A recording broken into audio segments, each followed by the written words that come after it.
Voilà, la surprise.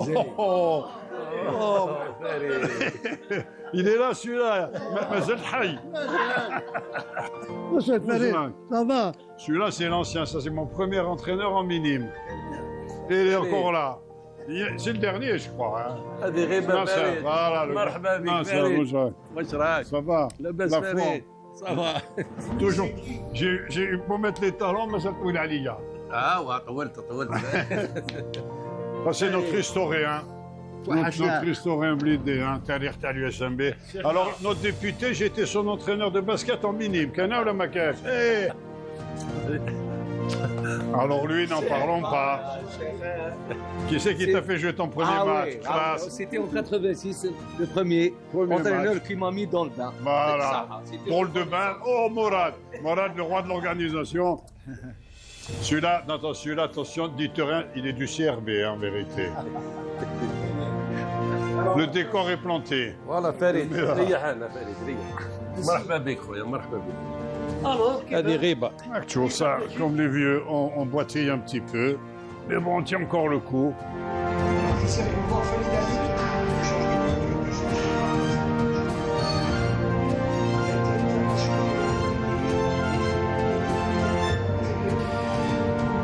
À tous les habitués de Canal Algérie et tous nos amis sportifs pour un nouvel épisode de notre émission sportive Légende au pluriel. Nous avons le plaisir d'accueillir aujourd'hui une véritable légende du football algérien. Farid Alili, qui n'est plus à présenter, ancien gardien de but international, mais on lui fera le plaisir en tous les cas de se présenter, un ami que j'ai pas vu depuis des années, pour ne pas dire des décennies, aujourd'hui à partir du stade Tchaker de Blida. Alors, Faïd, bonjour. Bonjour. Alors, pour tous les téléspectateurs et les téléspectatrices, qui est Farid Alili? Eh ben, voilà, j'entre en 2025 dans ma 75e année. Je suis né en 1950.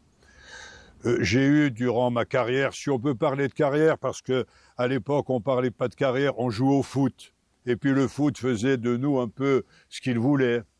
Donc j'ai signé ma première licence à l'USMB en 1963 et ma dernière licence en 1989, ce qui a fait 26 ans de présence plus ou moins régulière. Ça n'a pas été toutes les années parce que j'ai finalement eu un parcours assez chaotique en tant que footballeur. Mais bon, si vous m'invitez aujourd'hui, c'est qu'il en est quand même resté des traces. Très bien.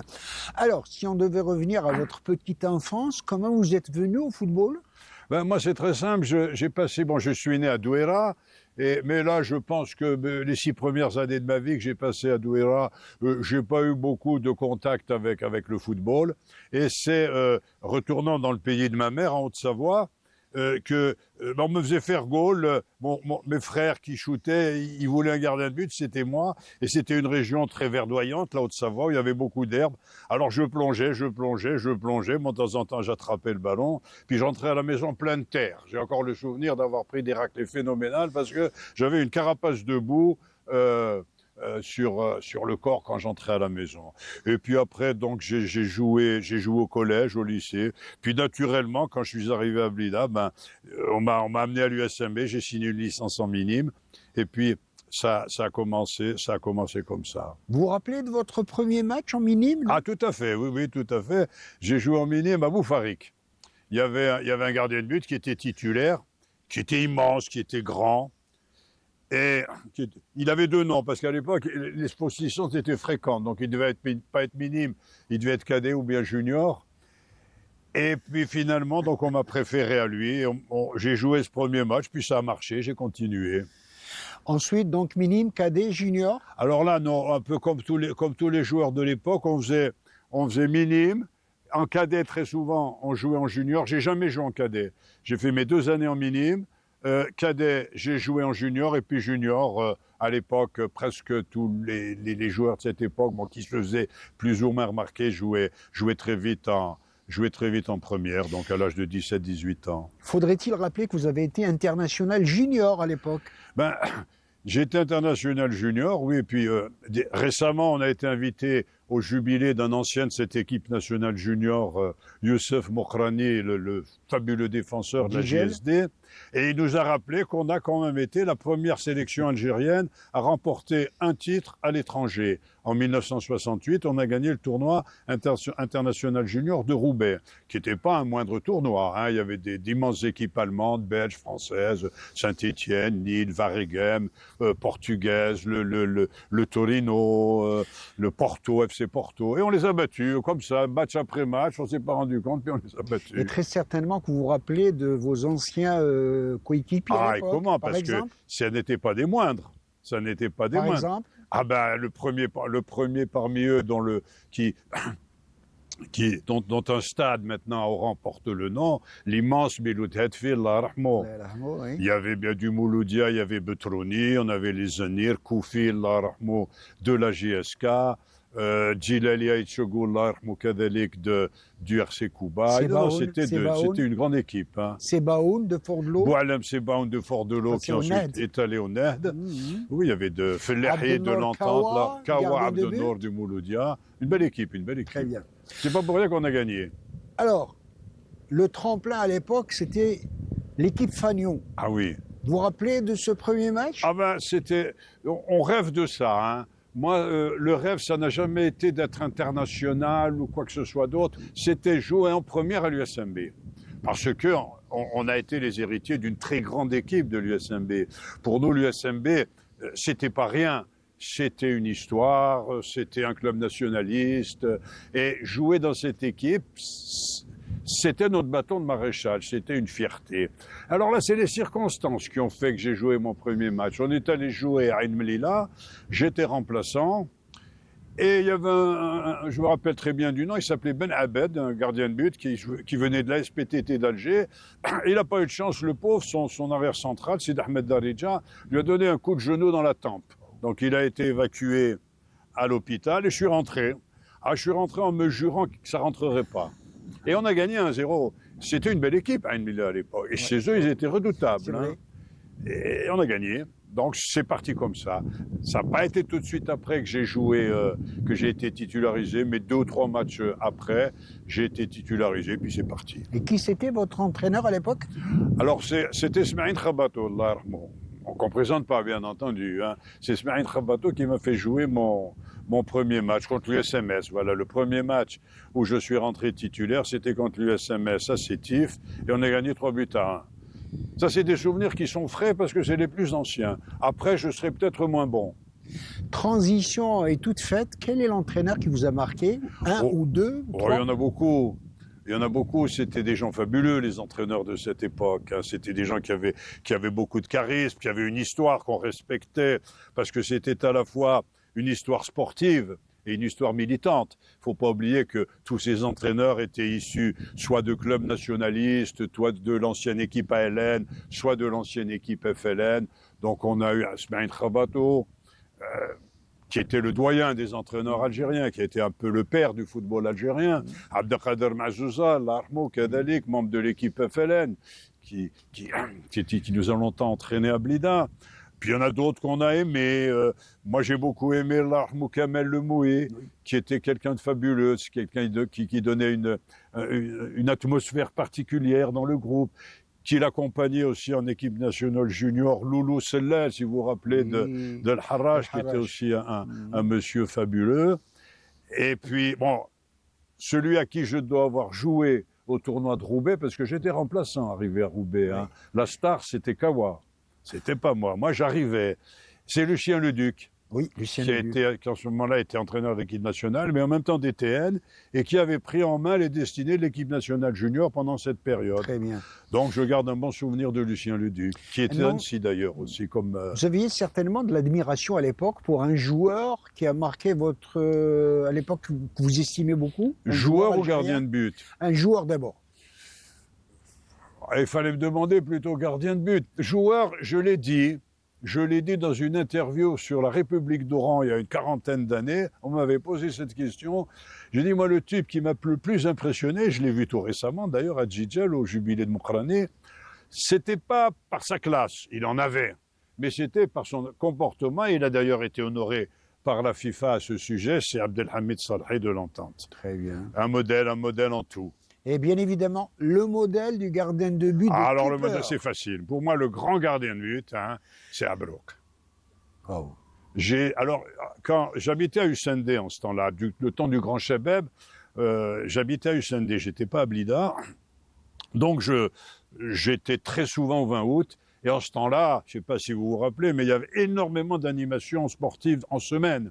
Alors, il y avait soit une entente Mouloudia Usma qui jouait contre un club français, une sélection d'Alger, le CRB, une entente CRB-Net. Il y avait plein de matchs. Et moi, j'allais à tous les matchs.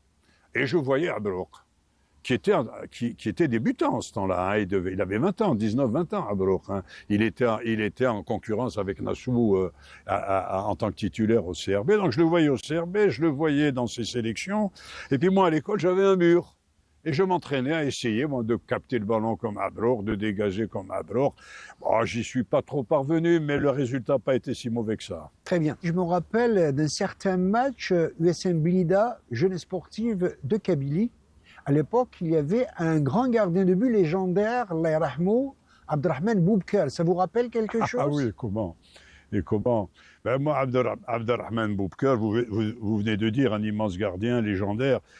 Pour moi, c'était l'exemple absolu. La première fois que je l'avais vu, c'était lors d'un match USMA-USMB à Blida, où nous avions perdu 4-0. Le Moudjahed avait titré 4 éclairs de Méziani et Larmou sous le ciel blidéen.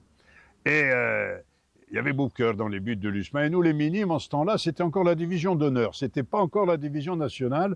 On jouait en ouverture. Ce qui fait que quand le match senior commençait, il n'y avait plus de place dans les tribunes. Alors on nous mettait sur le terrain. Et j'étais juste derrière les buts. Et j'ai vu les parades de Boubker, mais alors comme je vous vois là, à 4 ou 5 mètres. Bien entendu, ça m'a marqué. Après, j'ai vu tout le reste de sa carrière, même s'il était sur la fin de sa carrière. Et puis un beau jour, on joue contre la GSK. Et qui c'est qui est en face de nous? Abderrahmane Boubker. Et je me retrouve dans le rang central à tirer la pièce, le toss en face de ce géant. C'était une fierté absolue. Il était immense par sa taille et son talent. Par sa taille et son talent, sauf qu'à ce moment-là, je crois que c'était sa dernière saison, et ça m'attristait beaucoup. Il était un petit peu bedonnant. Très bien. Bien évidemment, jeune gardien de but que vous étiez à l'époque, certainement une idole, un gardien de but à l'étranger, sur la scène internationale? Oh oui, à l'époque, c'était Gordon Banks, hein, le gardien de but d'Angleterre. Il y en a eu d'autres, mais je crois que j'ai toujours gardé cette admiration pour Banks. Peut-être Lev Yashin aussi, non? C'était déjà plus ancien, Lev Yashin. Nous, c'était l'époque des Banks, des Mayer, moi un peu contemporain, Zoff. Ah oui, j'avais beaucoup aimé, comme j'étais gamin, puis que je vivais dans le Dauphiné, donc on supportait un petit peu l'Olympique lyonnais. J'avais beaucoup aimé Marcel Aubourg, qui était en même temps gardien de but de l'équipe de France. Excellent gardien de but de l'OGC Nice. Qui a terminé à l'OGC Nice. Lui, c'est un Niçois, c'est un Provençal. Khalid Alili, depuis quelques années, vous partagez votre vie entre l'Algérie, votre pays natal, bien évidemment, la France. Est-ce que vous avez gardé contact avec le football algérien? Vous regardez à la télévision? Oui, chaque fois que je peux, qu'il y a un match, je vous connais bien. Hein, je vous ai vu souvent, je connais tout le monde, hein, toute l'équipe là, de Canal Algérie. Je vous suis, donc je ne suis pas dépaysé. Mais oui, je regarde l'équipe nationale. Quand je peux regarder un match de championnat, je le regarde. Disons que je regarde plus facilement un match algérien qu'un match européen. Parce que bon, un match européen, je ne peux pas dire que ça m'intéresse beaucoup. Là, à Blida, ils sont tous Barça, Real. C'est un peu, ils se tirent la bourre les uns les autres. Moi, je suis ni Barça ni Real. Mais je regarde plus facilement un match algérien. Je regarde l'équipe nationale en profane, hein. Même en privé, je ne fais pas de commentaires techniques. Je regarde tout simplement. Faut-il rappeler qu'après une longue traversée du désert, l'équipe nationale algérienne nous a fait vraiment plaisir ces dernières années. Quelle est votre impression? Ben écoutez, moi je ne juge pas. Hein. Je ne juge pas le joueur, je ne juge pas les rendements, je ne juge pas l'entraîneur. Hein. Mais il y a quand même des sensations, il y a quand même des impressions qu'on a. Moi, je dirais qu'avec ce nouveau sélectionneur national, on a gagné, il me semble, en sérénité. Moi, en tant que téléspectateur, je regarde maintenant les matchs de l'équipe nationale algérienne avec plus de calme, avec plus de pondération, avec plus de sérénité. Les conflits entraîneurs-presse ont disparu, les choses sont plus calmes.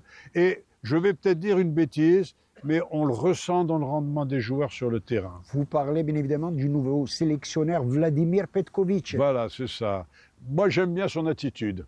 Il donne confiance, il est posé, il gesticule pas. Moi, je suis contre tous ces entraîneurs qui gesticulent sur le bord de la touche, parce que tout ça, c'est fait pour la télé. Ça ne sert strictement à rien. Imaginez que vous soyez assis là et que vous vouliez dire quelque chose à votre ailier droit là-bas, avec 40 000 spectateurs autour de vous. Il est bien entendu que ça sert à rien du tout.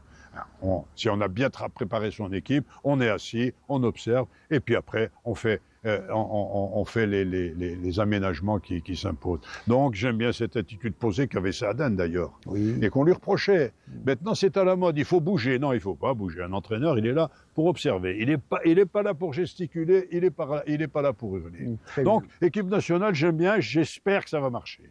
Parce qu'on a été frustrés. 2 Coupes d'Afrique, 1 Coupe du Monde, ça a été une énorme frustration. Il ne faut pas qu'on la revive. Très bien. Faut-il reparler de Farid Halili? Vous avez été plusieurs fois donc international junior, international universitaire. C'est quoi vos sélections? Moi, j'ai fait toutes les équipes nationales sauf la A. J'ai été sélectionné dans des stages, j'ai fait 5 ou 6 stages avec l'effectif de la A, mais je n'ai jamais été retenu. Sinon, j'ai été universitaire, junior, espoir et militaire. J'ai fait les championnats du monde militaire quand j'étais à l'armée. Bien évidemment, vous avez connu un seul club dans votre carrière, c'est l'USM Blida, Union sportive musulmane de Blida. Voilà, sinon un petit intermède d'une saison dans un club savoyard voisin d'Annecy, quand j'étais étudiant, qui s'appelait le Football Club de Rumilly. Voilà. Rumilly, c'est à côté d'Annecy. Un club formateur, je crois, non? Ah non, moi j'ai été formé sur les terrains vagues. Je suis arrivé à l'USMB, je faisais goal et j'ai continué à faire goal. On n'était pas formé à l'époque. Vous avez évolué dans un grand club, c'est l'USM Blida, Ouais. qui est malheureusement aujourd'hui, qui aurait dit quelle décadence de la part d'un grand club emblématique. Écoutez, c'est pas le seul. Et moi j'ai mon avis là-dessus. Ici, nous sommes au Stade Tchaker. Nous sommes à Ouledi Aïch, la banlieue de Blida. Nous ne sommes pas à Blida. Et les grands centres urbains de l'époque, Blida ou d'autres, bon, j'en citerai pas d'autres, mais il en existe certainement, ont été avalés, ont été phagocytés, ont été mangés par leur banlieue. Blida, centre-ville, n'existe plus. À ce point. Ah, absolument. Je fais le sourd de temps en temps. Tous les magasins traditionnels ont changé de raison sociale. Tous les anciens propriétaires ont vendu. Il ne reste plus dans le centre-ville un seul commerce qui soit tenu par un blidéen d'origine. Bon, je ne dis pas ça en tant que blidéen d'origine, je ne le suis pas. Je suis un blidéen adoptif. Je suis un blidéen de choix. Je ne suis pas originaire de Blida, donc je ne suis pas chauvin. Mais je fais le constat. Donc, Blida Centre n'existe plus. Ouledi Aïch, première daïra en Algérie qui compte environ 700 000 habitants, alors que le Blida post-indépendance comptait environ 50 000 habitants. Wow. On ne fait pas le poids. Blida joue dans un championnat où les premiers sont Zawiya Beni Tamou, qui étaient des douars à côté de Blida il y a 50 ans. Ce sont de grandes métropoles. Si vous les arpentez à pied ou en voiture, vous allez voir que c'est plus grand que Blida, c'est plus peuplé, c'est plus riche, tous les industriels sont là-bas. Donc Blida ne fait plus le poids. Et surtout, l'USMB a perdu son lien, a perdu son cordon ombilical avec le terroir et avec la population. L'équipe de l'USMB existe, le club de l'USMB n'existe plus. Il n'y a plus de lien social, il n'y a plus de cercle, il n'y a plus de lieu de rencontre, il n'y a plus d'information. Là, vous me donnez des frissons. Est-ce à dire qu'il n'y a pas d'espoir de retrouver le grand club emblématique, mythique a été l'USMB un jour? Pourquoi pas, s'il y a des hommes capables? Je crains que non. Je crains que non et je pense que c'est pas spécial à l'USMB.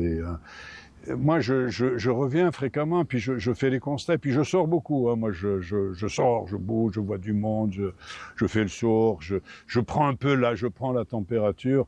Je vois pas comment on pourrait remonter la pente. L'USMB maintenant est au même niveau que les autres. Il reste l'histoire, mais quant aux moyens, quant aux dirigeants, on les connaît pas. On ne les connaît pas. Moi, je viens à Blida. J'étais venu pour 3 semaines. Ça fait 3 mois que je suis là parce que bon, j'ai trouvé, j'étais bien, donc j'ai continué. Je me suis pas posé de questions. Je n'ai pas rencontré un seul dirigeant de l'USMB. J'ai posé la question à mes invités s'ils connaissaient le nom d'un seul joueur de l'USMB. Personne ne connaît. Incroyable. Il y a eu une rupture qui va être très très difficile de combler. Je pense, hein, c'est très compliqué, c'est très compliqué. Alors bien entendu, on importe des joueurs, alors qu'il y a une activité absolument incroyable. Hein. Si vous vous promenez, vous allez sur tous les terrains qui existent, tous les petits terrains de proximité, mais un monde fou s'ajoute partout, et on n'arrive pas à former d'équipe, parce que ma foi, il y a un moment où le lien ne se fait plus.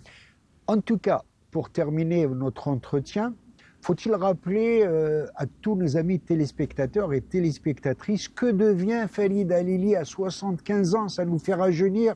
Je vous ai connu beau gosse, 18 ans, 19 ans. Que devient Falid Halili? Ah ben, comme tous les retraités. Moi, je vis beaucoup plus en France qu'ici. En France, je n'ai pas de fréquentation sociale. Alors, de toute ma vie, j'ai fait le calcul il n'y a pas très longtemps. J'ai passé environ... j'ai 75 ans, donc 52 ans en France et seulement 23 ans dans l'Algérie indépendante. Ces 23 ans en Algérie indépendante ont généré un foisonnement social, un nombre d'aventures incalculables, on se rencontre avec des gens, on a des tas de choses à raconter. J'ai passé 52 ans en France, je n'ai jamais fréquenté personne, donc je me consacre à ma famille, je me consacre à mes petits-enfants.